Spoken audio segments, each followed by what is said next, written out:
In the dense wilderness of Montana's Glacier National Park, where silence can mean the difference between life and death, a teenage girl's camping trip turned into a nightmare that would test every survival skill she never knew she had.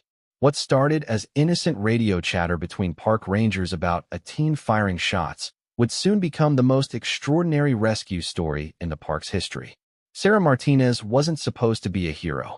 At 17, she was just another high school senior looking forward to college, armed with nothing more than her grandfather's old hunting rifle and a stubborn streak that ran in the family. But when a routine family camping trip collided with a dangerous criminal operation deep in the mountains, Sarah would discover that sometimes ordinary people are called to do extraordinary things. The first gunshot echoed through the valley at 3:47 a.m., shattering the mountain silence and changing everything. By dawn, what had started as a peaceful family vacation would become a deadly game of cat and mouse, where a teenager with perfect aim would stand between innocent lives and ruthless criminals who had made one fatal mistake. They underestimated the girl with the rifle. This is the true story of how one young woman's courage, precision, and determination turned her from prey into protector, one perfect shot at a time. Sarah Martinez had always felt most alive in the wilderness. At 17, she possessed an unusual combination of city smarts and mountain wisdom, inherited from her grandfather, who had spent 30 years as a forest ranger before retiring to teach her everything he knew about survival, tracking, and marksmanship. Her dark hair was pulled back in a practical ponytail, and her brown eyes held the kind of focus that came from years of practice at the shooting range every weekend since she was 12. The Martinez family had been planning this camping trip to Glacier National Park for months.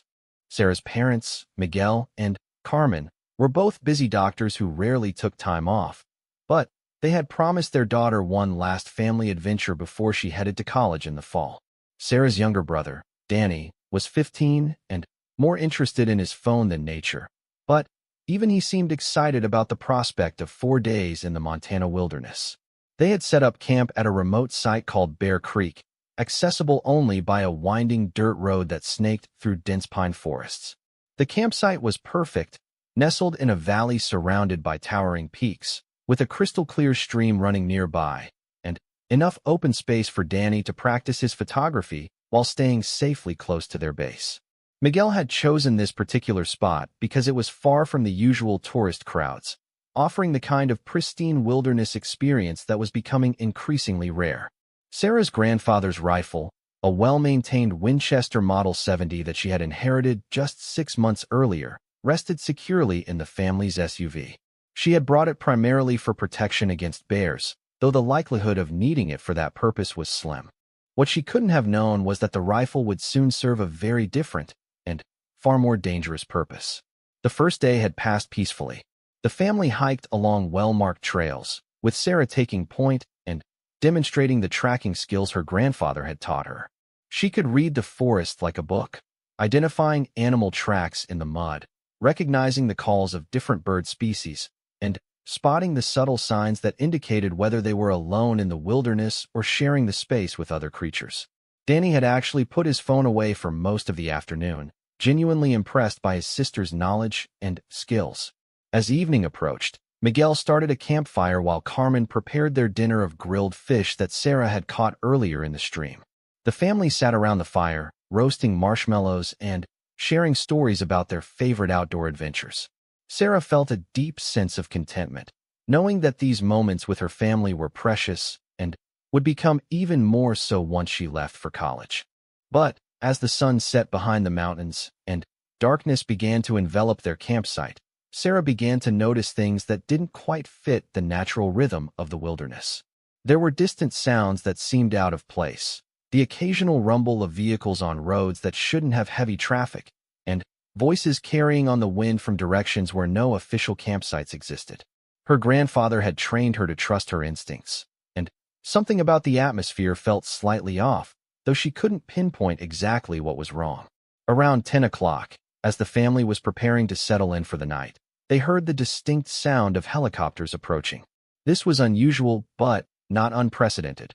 Park rangers occasionally conducted night operations, and medical evacuations sometimes required after-dark flights. The helicopters passed overhead without landing, their searchlights briefly illuminating the canopy above their campsite before moving on toward the deeper wilderness areas. Miguel had just finished securing their food supplies in bear-proof containers when they heard the first gunshots. They were distant, but unmistakable, not the single crack of a hunting rifle, but the rapid, staccato bursts of automatic weapons. The sound echoed off the valley walls, making it difficult to determine the exact location, but it was clearly coming from somewhere in the general direction of their campsite. Carmen grabbed Danny and pulled him close, while Miguel immediately began discussing whether they should pack up and leave. But Sarah was already moving toward the SUV where her rifle was stored, her grandfather's training kicking in automatically. He had always taught her that in potentially dangerous situations, preparation was better than panic, and being armed was better than being helpless. "Sarah, what are you doing?" Miguel called out as he watched his daughter retrieve her rifle and check that it was loaded. "Something's wrong, Dad," she replied, her voice steady despite the adrenaline beginning to flow through her system. "Those aren't hunting rifles, and there's no legal hunting at night in this area. Someone's in trouble, or someone's causing trouble." The gunfire continued sporadically for another 20 minutes, sometimes closer, sometimes farther away, but always with the same urgent, desperate quality that suggested this wasn't recreational shooting or legal hunting. The family huddled together by their dying campfire, listening to the sounds of what was clearly some kind of conflict taking place in the wilderness around them. At approximately 11:30 p.m., their portable radio crackled to life with emergency communications between park rangers. The Martinez family had brought the radio to stay informed about weather conditions and any park advisories, but now it was providing them with crucial information about the developing situation. "Base, this is Ranger Johnson. We've got reports of multiple gunshots in the Bear Creek area. Possible illegal hunting operation, but the weapons don't match typical hunting gear. Requesting backup units." "Copy, Johnson. Be advised we've got unconfirmed reports of a drug operation in that sector. Approach with extreme caution. ATF and DEA units are en route, but won't arrive until tomorrow morning." Sarah felt her stomach tighten as she realized they were camped in the middle of what appeared to be a law enforcement operation targeting criminals who were heavily armed and clearly willing to use violence. Her parents were talking in urgent whispers about whether they should try to hike out in the dark or wait until morning. But Sarah knew from her wilderness training that moving through unfamiliar terrain at night, while potentially armed criminals were in the area, would be extremely dangerous. The radio chatter continued, painting an increasingly clear picture of the situation. Drug runners had apparently been using the remote wilderness areas of Glacier National Park as a transportation route, taking advantage of the vast, lightly patrolled spaces to move illegal substances across state lines. Park rangers had been investigating suspicious activity for weeks, and tonight's operation was meant to intercept a major shipment. But something had gone wrong. The criminals had apparently detected the ranger presence, and were now engaged in what amounted to a running gun battle through the forest. Multiple ranger units were requesting backup, reporting that they were outgunned and facing suspects with military-grade weapons and night vision equipment. "All units, be advised we have confirmation of civilian campers in the area. The Martinez family registered for Site 7 at Bear Creek. Repeat, we have civilians in the operational zone." Sarah's blood ran cold as she heard her family's name mentioned over the radio. They weren't just innocent bystanders anymore. They were specifically known to be in danger, and the Rangers were clearly worried about their safety. Miguel was already moving toward their SUV, ready to pack up despite the dangers of driving unfamiliar mountain roads in complete darkness. But before he could start loading their gear, they heard something that stopped them all in their tracks. The sound of vehicles approaching their campsite, engines running without headlights, moving slowly and deliberately through the forest. Sarah shouldered her rifle and moved to a position where she could see the access road to their campsite. Through the trees, she could make out the dim shapes of what appeared to be two SUVs approaching without lights, their occupants clearly trying to remain hidden. Her grandfather had taught her that in truly dangerous situations, the element of surprise was often the only advantage an outnumbered defender possessed. The vehicle stopped about 100 yards from their campsite, and Sarah could see figures moving in the darkness, spreading out in what looked like a coordinated approach. These weren't park rangers. Rangers would have identified themselves and wouldn't be approaching a civilian campsite like a military assault team. Carmen was gathering Danny close to her, trying to keep him calm, while Miguel frantically whispered into their radio, trying to contact the Rangers to report the approaching vehicles. But the radio seemed to be receiving more than transmitting, and it was clear that the Ranger units were scattered across miles of wilderness, dealing with their own immediate threats. Sarah found herself in a position she had trained for but never expected to experience. Her grandfather had taught her that shooting was about more than just hitting targets. It was about making decisions under pressure, understanding when force was justified, and being prepared to protect innocent people when law enforcement couldn't immediately respond. The approaching figures were now close enough that Sarah could see they were carrying weapons, moving with the kind of tactical precision that suggested military or criminal training. They were clearly not lost campers or confused hunters. These were dangerous people with hostile intentions, and the Martinez family was directly in their path. With her heart pounding but her hands steady, Sarah took aim through her rifle's scope, remembering every lesson her grandfather had taught her about breathing, sight alignment, and trigger control. The first shot would determine everything, whether her family would survive this encounter, whether she could buy them enough time for help to arrive, and whether a 17-year-old girl with a hunting rifle could stand against trained criminals in a battle she never asked for but couldn't avoid. The moment stretched like elastic about to snap. Sarah lay prone behind a fallen log about 30 feet from their campsite, her grandfather's rifle steady against her shoulder. Through the scope, she could see the lead figure clearly now, a tall man in dark clothing, carrying what looked like an assault rifle, moving with the confidence of someone who had done this many times before. Her grandfather's voice echoed in her memory. Sarah, when you're facing a dangerous situation, you have 3 choices: run, hide, or fight. But when running and hiding put other people in danger, a good person fights. Just make sure your first shot counts, because you might not get a second one. The lead man raised his weapon and gestured to his companions, clearly preparing to advance on the campsite where her family was huddled in terror. Sarah could hear her mother's quiet voice comforting Danny, and her father's urgent whispers into the radio, still trying to reach the ranger station. Time was running out, and Sarah knew that once these men reached her family, the situation would become impossible to control. She took a deep breath, let half of it out, and gently squeezed the trigger. The Winchester's cracks split the night air, and the lead man spun and dropped, his weapon flying from his hands. Sarah's shot had taken him in the shoulder, a deliberate choice. Her grandfather had taught her that stopping a threat didn't always require killing, and that precision was more important than power. Chaos erupted immediately. The remaining figures dove for cover, shouting to each other in voices that carried a mix of surprise, anger, and genuine fear. They had clearly not expected armed resistance from what they assumed was a helpless family of campers. "There's a shooter in the trees," one of them yelled. "Marcus is down." Sarah was already moving, using the cover of darkness and her knowledge of the terrain to relocate before anyone could pinpoint her position. Her grandfather had taught her that in a firefight, staying still was the fastest way to get killed. She moved silently through the underbrush, finding a new position behind a cluster of boulders that gave her a clear view of the area where the men were taking cover. Miguel's voice suddenly boomed across the campsite, projecting with the authority of someone who was used to taking charge in emergency situations. "This is Dr. Miguel Martinez. We are civilians, and we are armed. Leave our campsite immediately, and no one else needs to get hurt." Sarah felt a surge of pride at her father's courage, even as she worried about him making himself a target. But she realized his strategy was sound. By identifying himself as a doctor and making it clear they were prepared to defend themselves, he was trying to convince the attackers that this encounter was more trouble than it was worth. The wounded man was groaning in pain, and Sarah could hear his companions arguing about whether to retreat or press the attack.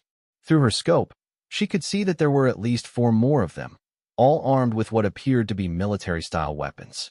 If this turned into a sustained firefight, her family would be hopelessly outgunned. But Sarah had advantages that these men didn't anticipate. She knew the terrain intimately from their earlier hiking, having spent hours exploring the area around their campsite. She had night vision that came from years of hunting and camping, allowing her eyes to adjust to the darkness more quickly than theirs.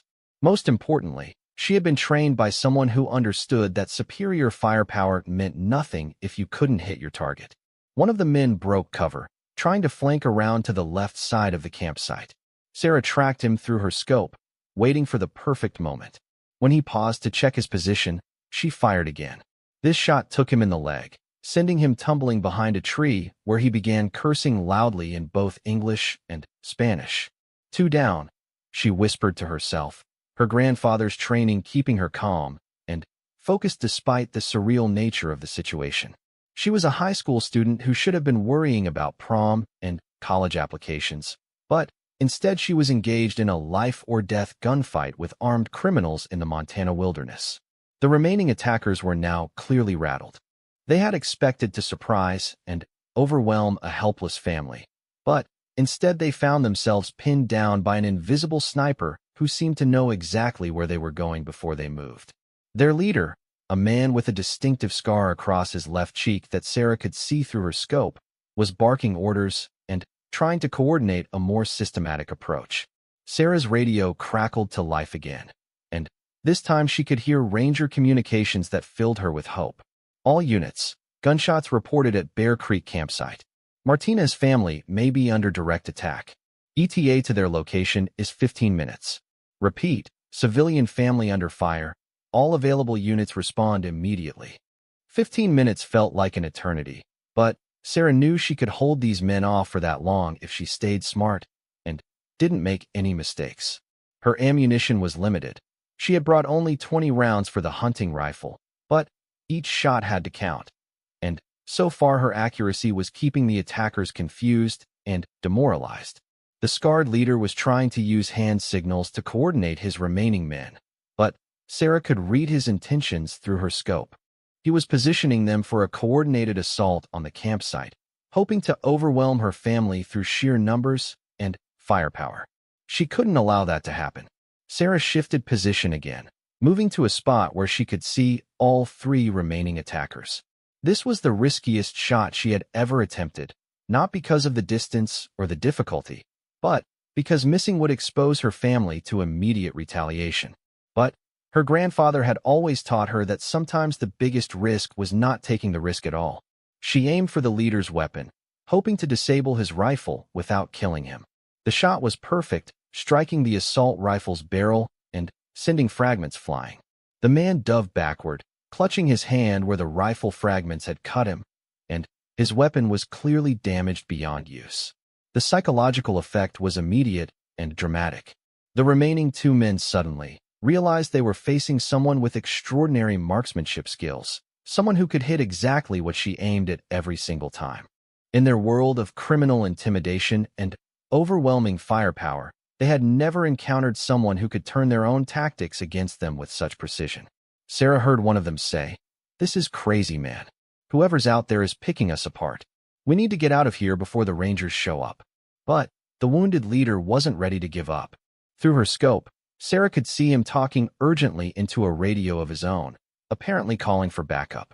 This was escalating beyond a simple encounter with surprise campers. These men were part of a larger operation, and more criminals might be heading toward their location. Miguel's voice carried across the night again, this time with a different message. "My daughter is a trained marksman, and she has you all in her sights. You have approximately 10 minutes before park rangers arrive in force. I suggest you take your wounded and leave while you still can." Sarah felt a mixture of fear and pride at her father's words. He was protecting her identity while making it clear that their family's defense was both skilled and determined. But she also worried that revealing her position might make her more of a target. The radio chatter from the Rangers was becoming more frequent and urgent. Multiple units were converging on their location, and Sarah could hear references to air support being requested. The criminals' window for escape was rapidly closing, but that also made them more dangerous. Desperate people with military weapons could do a lot of damage in a short time.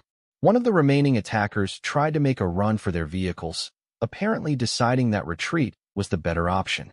Sarah tracked him through her scope, but held her fire. He was moving away from her family, not toward them, and her grandfather had taught her that you never shoot someone who was no longer a threat. But the scarred leader had different ideas. As his companion ran for the vehicles, he pulled out a pistol and began firing rapidly toward the campsite, trying to suppress Sarah's position while creating chaos that might allow him to advance.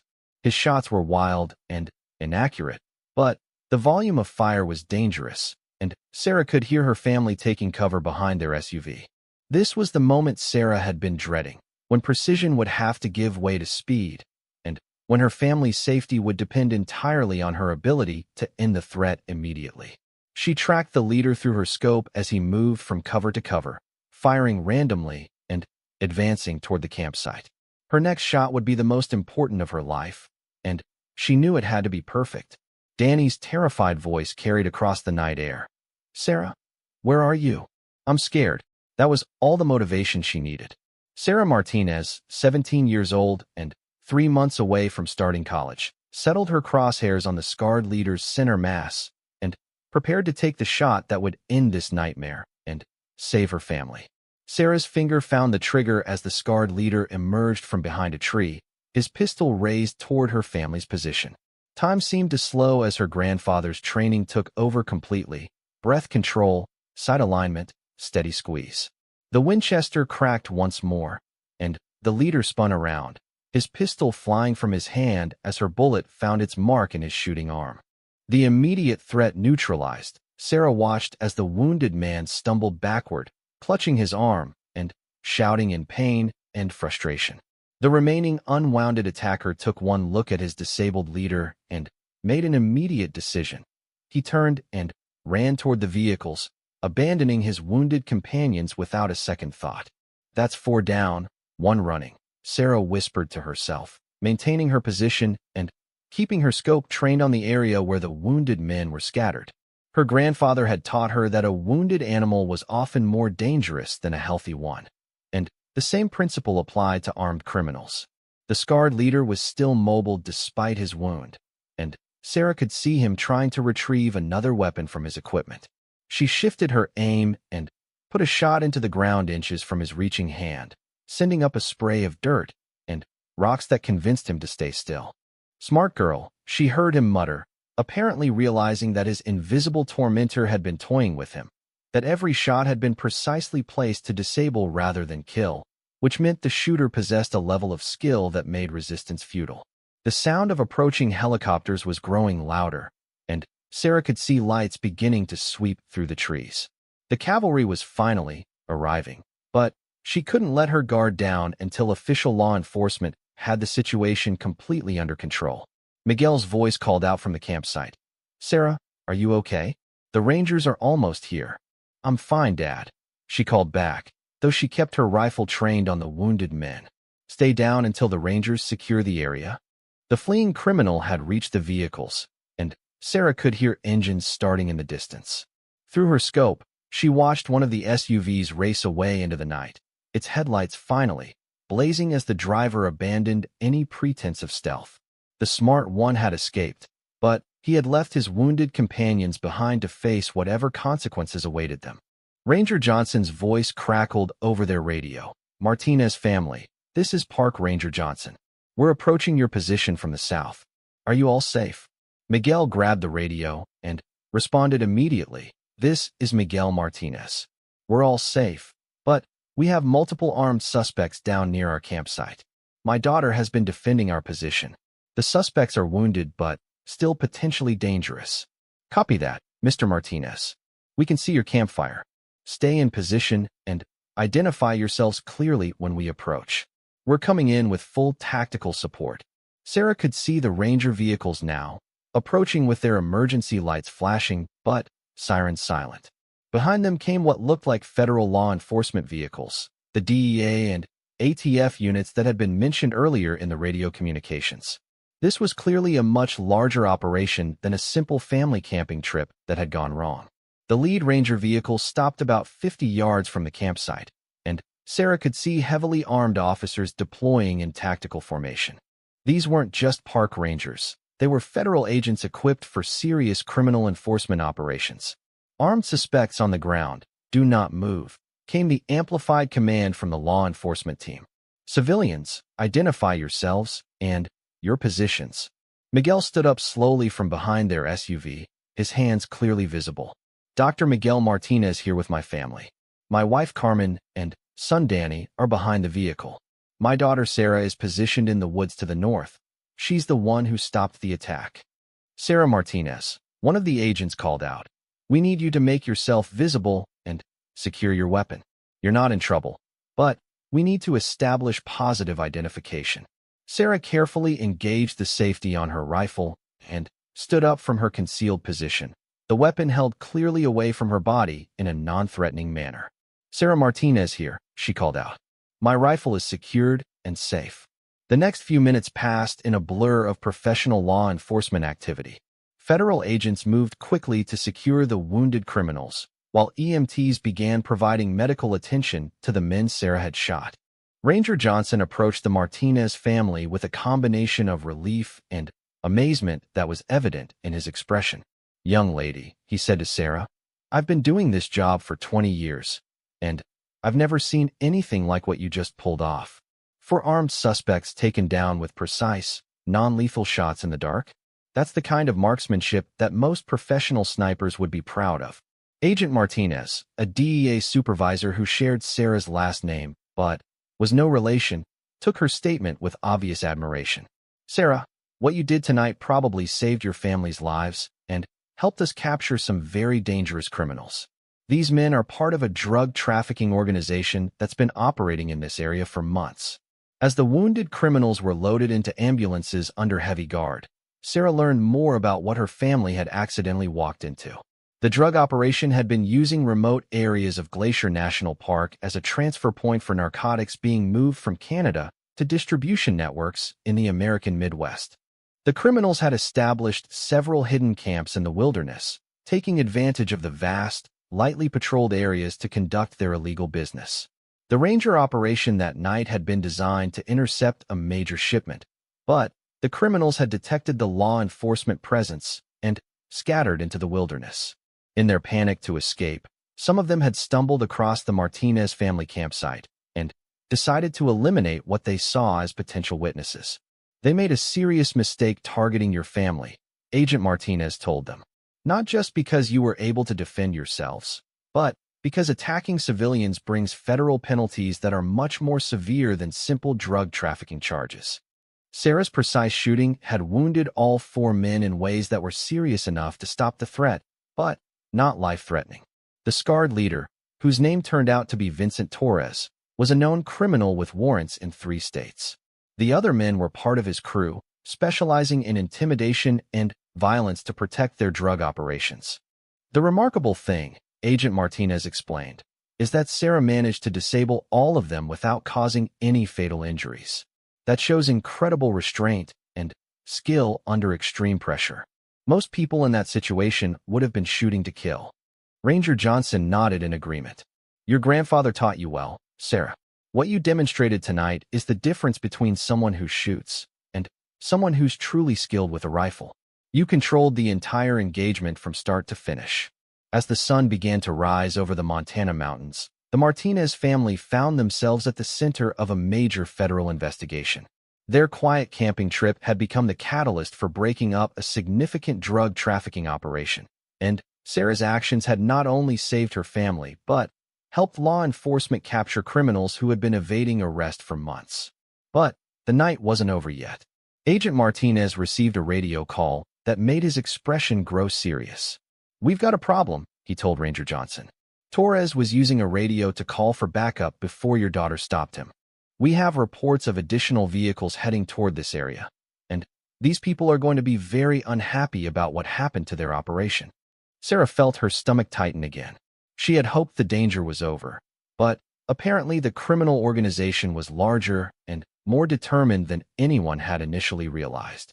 The fleeing SUV had probably carried word back to the main group about what had happened, and now they were facing the possibility of a much larger and more organized assault.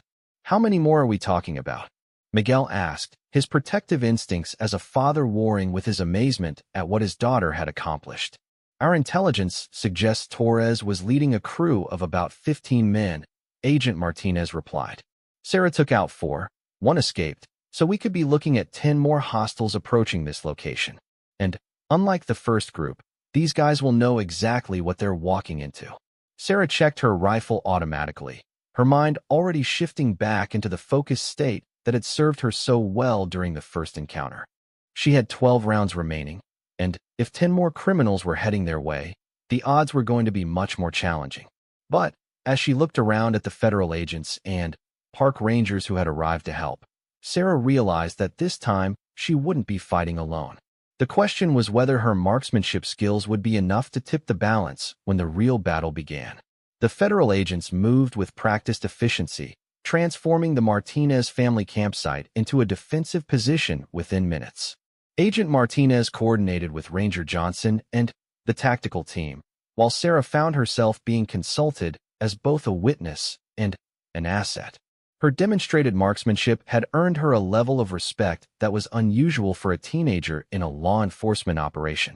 Sarah, Agent Martinez said, "We'd like you and your family to evacuate with one of our units. But the access road is compromised. The incoming hostiles are using it as their approach route, and we can't safely extract civilians until we deal with this threat." Sarah's father stepped forward, his protective instincts clear. "My daughter has done enough. She's 17 years old, and this is way beyond what any child should have to handle." "Dad," Sarah interrupted gently, "I'm not a child anymore, and these people are coming here because of what I did to their friends.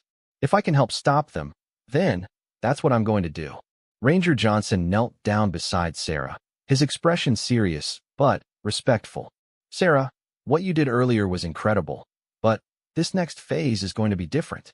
We're talking about a coordinated assault by trained criminals who know we're here and are prepared for a fight. This isn't going to be about precision shots in the dark, it's going to be a sustained firefight." Sarah considered this carefully, her grandfather's training helping her evaluate the situation objectively. "How many law enforcement officers do we have here?" 12 federal agents, 4 park rangers, and 2 state police units that should arrive within the hour, Agent Martinez replied. "Against an estimated 10 to 12 hostiles with military-grade weapons and tactical training. So we're evenly matched, but they have the advantage of choosing when and how to attack," Sarah observed. "What's the terrain like on their approach route?" Agent Martinez looked surprised by the tactical nature of her question, but Ranger Johnson smiled. "She's right to ask. The access road comes through a narrow valley with high ground on both sides. It's a natural choke point, but it also gives the attackers potential sniper positions." Sarah studied the topographic map that the agents had spread out on their vehicle hood. Her grandfather had taught her to read terrain like a story, understanding how land features would affect movement, visibility, and tactical advantage. After a few minutes of careful examination, she pointed to a specific location on the map. "If they're smart, they'll leave their vehicles here and approach on foot through this ravine," she said, tracing a path with her finger. "It gives them cover from direct observation, but it also funnels them into a killing field if someone is positioned on this ridge." Agent Martinez exchanged glances with his tactical team leader. "That's exactly what our team was thinking. You've got good tactical instincts, Sarah. My grandfather taught me that understanding terrain was just as important as marksmanship," she replied. "He said that in any fight, the person who chooses the ground usually wins." The radio crackled with updates from surveillance teams positioned along the access road. "Base, this is Overwatch 1. We've got visual on 4 vehicles approaching from the north. Estimate 12 to 15 occupants, all armed. ETA to the valley choke point is 10 minutes. Sarah felt the familiar calm settling over her, the same focused state that had carried her through the first encounter. But this time was different. She wasn't alone and terrified, trying to protect her family with a hunting rifle. This time she was part of a coordinated defense, and her skills could be multiplied by working with trained professionals. "Agent Martinez," she said, "I'd like to be positioned on the high ground overlooking that ravine. If they come through there like I think they will, I can provide overwatch for your tactical teams. Sarah, no, her mother said firmly. This is too dangerous. You've already done more than enough. But Agent Martinez was nodding thoughtfully. Actually, Mrs. Martinez, your daughter might be our best asset in this situation. We've got tactical teams, but we don't have anyone with her level of precision marksmanship. If she's positioned correctly, she could prevent the hostiles from establishing sniper positions of their own. Sarah's father struggled with the decision, his protective instincts warring with his recognition that his daughter possessed skills that could save lives. If she does this, I want guarantees about her safety. Dad, Sarah said quietly, there are no guarantees in a situation like this. But hiding behind our SUV isn't going to keep us safe if those men overrun the defensive positions. The only way to be safe is to make sure they don't win. Ranger Johnson made the decision for them. Sarah, you'll be positioned with Agent Torres on the ridge overlooking the ravine. Torres is our best sniper, and having two precision shooters covering that approach will give us a huge advantage. Agent Torres, a quiet woman in her 30s with the calm demeanor of a professional sniper, had been listening to the conversation with obvious interest. I've seen what she did to the first group, she told Agent Martinez. If she can shoot like that under pressure, I'll be honored to work with her. The next few minutes were a blur of preparation. Sarah was given a radio headset and shown how to coordinate with the tactical teams. Agent Torres helped her select a position on the ridge that provided maximum visibility while offering good cover and concealment. Most importantly, Torres showed her how to coordinate her shots with the overall tactical plan. Sarah, Torres explained, in a coordinated engagement like this, it's not about individual heroics. It's about timing, communication, and supporting the overall mission. When I tell you to shoot, you shoot. When I tell you to hold fire, you hold fire, even if you have a perfect target. Sarah nodded, understanding the difference between the desperate defense of her family and professional military tactics. Her grandfather had taught her about marksmanship, but Agent Torres was teaching her about warfare. The radio crackled with updates as the approaching vehicles were tracked along their route. Overwatch 2 reports subjects have stopped approximately 1 mile out. Looks like they're Deplo.